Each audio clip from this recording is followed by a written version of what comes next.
pertama, osteologi adalah ilmu yang mempelajari tentang tulang atau kerangka tubuh hewan. Yang kedua, artologi adalah ilmu yang mempelajari tentang persendian. Yang ketiga, miologi adalah ilmu yang mempelajari tentang otot. Baiklah, soal nomor 2. Apa maksud dari Orthunchus, os cranium, cinguli extremitas inferior, dan cinguli extremitas superior? Yang pertama, os trunchus adalah bagian dari anatomi banyak hewan termasuk manusia yang merupakan bagian yang mempertemukan berbagai percabangan. Yang kedua, os cranium adalah kerangka kepala selekton dari kepala termasuk tulang wajah dan disertai otak. Yang ketiga, cinguli extremitas inferior adalah tulang-tulang gelang panggung. Yang terakhir, cinguli extremitas superior adalah tulang-tulang anggota badan bawah bebasnya. Soal nomor 3. Jelaskan apa itu otot lurik, otot polos, dan otot jantung. Yang pertama, otot lurik. Otot lurik merupakan otot-otot yang melekat pada rangka. Jaringan ini tersusun atas sel-sel otot yang disebut fibril. Setiap fibril tersusun atas miofibril. Fibril tersusun atas protein, aktin, dan miosin. Ciri-ciri otot lurik adalah letaknya ada di rangka. Yang kedua, kecepatan kontraksinya cepat. Yang ketiga, tipe kontrolnya adalah sadar. Daya tahannya mudah lelah, bentuk silindris. Dan yang kedua, otot polos merupakan otot yang memiliki struktur sel-sel berbentuk kumparan halus yang masing-masing selnya mengandung inti berbentuk oval. Jaringan ini mempunyai fibril yang homogen, sehingga bila diamati di bawah mikroskop akan terlihat polos. Ciri-ciri otot polos: kecepatan kontraksinya lambat, tipe kontrolnya adalah tidak sadar, daya tahannya tidak mudah lelah, bentuknya gelendong, jumlah inti sel 1, letak inti sel di tengah, tidak ada garis lintang.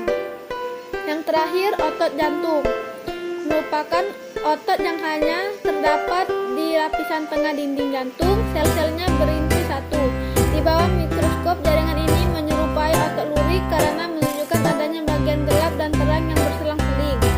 Ciri-cirinya, otot jantung adalah letaknya hanya di organ jantung, kecepatan kontraksinya beraturan, tipe kontrolnya tidak sadar, daya tahannya tergantung aktivitas, bentuknya silindris bercabang, memiliki banyak inti sel dan letak inti sel di tengah.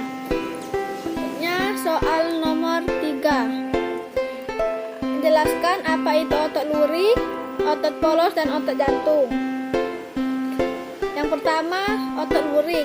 Otot lurik merupakan otot-otot yang melekat pada rangka. Jaringan ini tersusun atas sel-sel otot yang disebut fibril. Setiap fibril tersusun atas miofibril. Fibril tersusun atas protein, aktin, dan miosin. Ciri-ciri otot lurik adalah letaknya ada di rangka.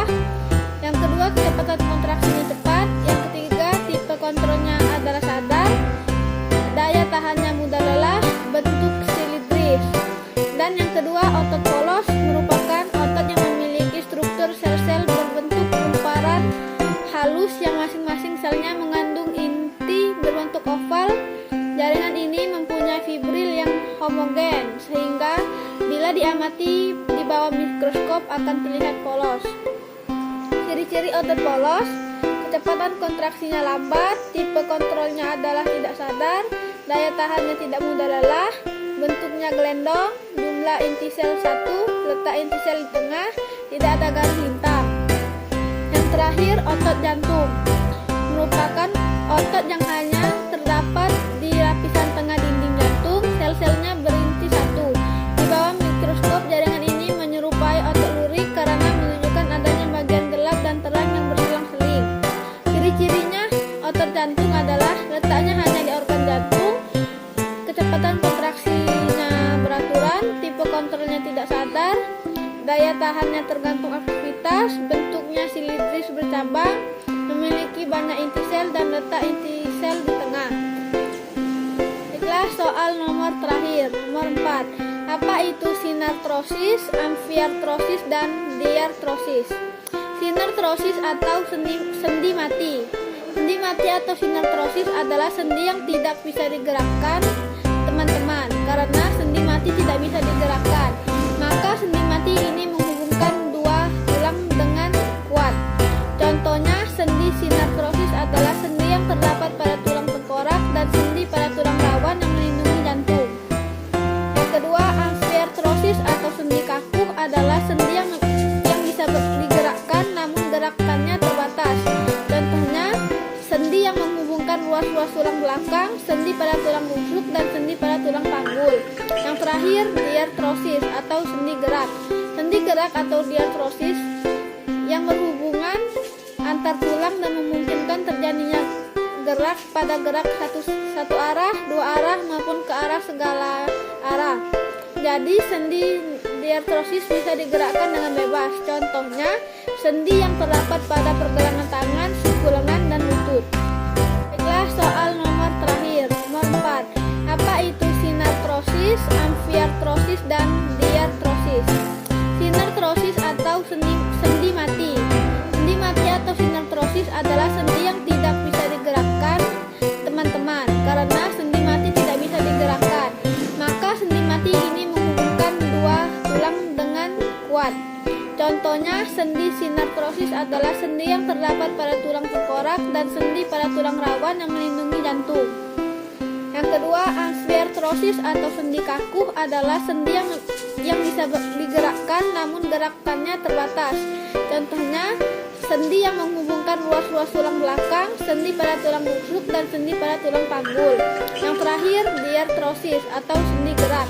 Sendi gerak atau diartrosis yang berhubungan antar tulang dan memungkinkan terjadinya gerak pada gerak satu arah, dua arah, maupun ke arah segala arah. Jadi sendi diartrosis bisa digerakkan dengan bebas. Contohnya, sendi yang terdapat pada pergelangan tangan, siku lengan, dan lutut. Itu saja yang dapat saya jawab. Terima kasih. Wassalamualaikum warahmatullahi wabarakatuh.